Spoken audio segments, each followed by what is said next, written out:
Meantime, we have an update to share tonight on a Where's the Money investigation. I'm just happy something's finally being done about it. The North Carolina Attorney General and the State Real Estate Commission now keeping an eye on a controversial landlord we have reported on.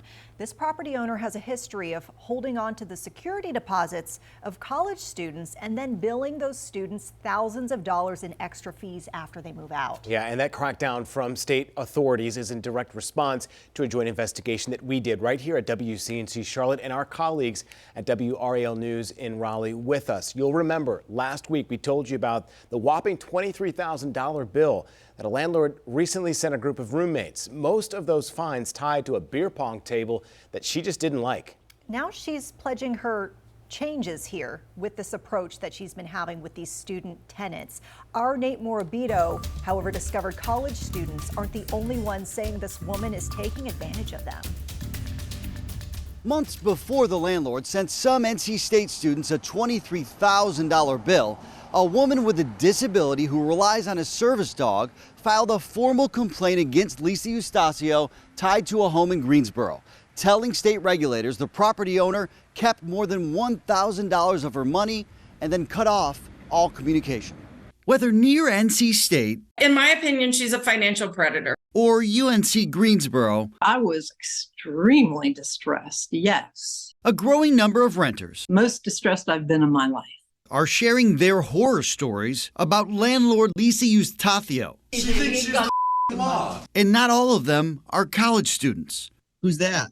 That's Jimmy. Connie Baker, with her service dog by her side, I have facioscapulohumeral muscular dystrophy. tells us she wired more than $2,000 to the landlord back in June to cover the first and last month of rent, plus her security deposit at this Greensboro home. What did she do with your money? Well, once she had it, she stopped communicating with me. But Baker says Eustathiou never finalized the lease, so she had to find somewhere else to live. Since then, she says the landlord has only refunded a little less than half of her money, refusing to pay the rest until the apartment is rented by a new tenant. You feel like you're cornered and you have no options. That's why Baker turned to the North Carolina Real Estate Commission, and she's not the only one. I live in California and I didn't really feel like there was much I could do from afar. Nicole Williamson's son is among the NC State students recently billed more than $18,000 alone for this drinking game table she called disgusting and wanted removed. Her behavior has been nothing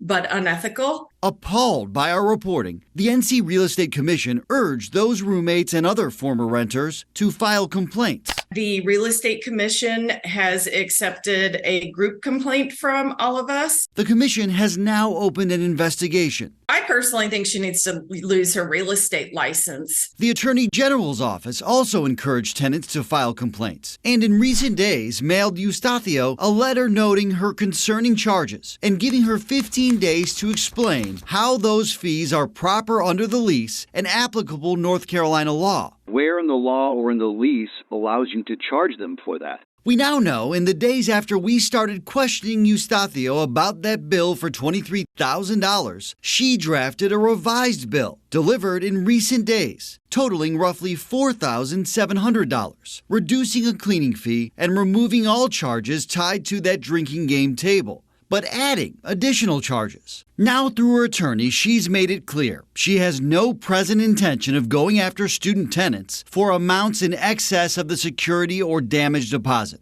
A statement from Eustathiou's attorney did not address concerns over why she charged some of the fees. Rather, it listed multiple problems she says renters created, closing by saying, in part, no landlord can provide quality tenant housing when tenants abuse the house. I want her to be stopped from doing this. For these families, it's not just about the money. That would be satisfying if they realized how bad this was and something was done.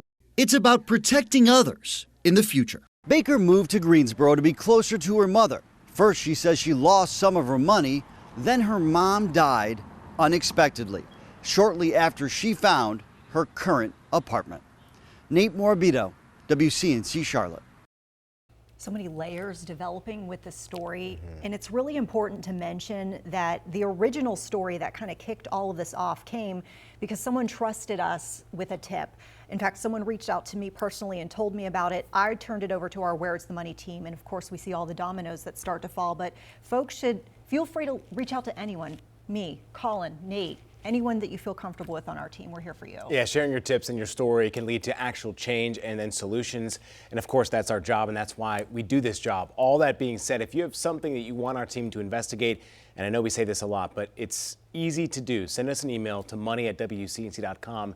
Your story could be next. All you have to do, though, is send us that message.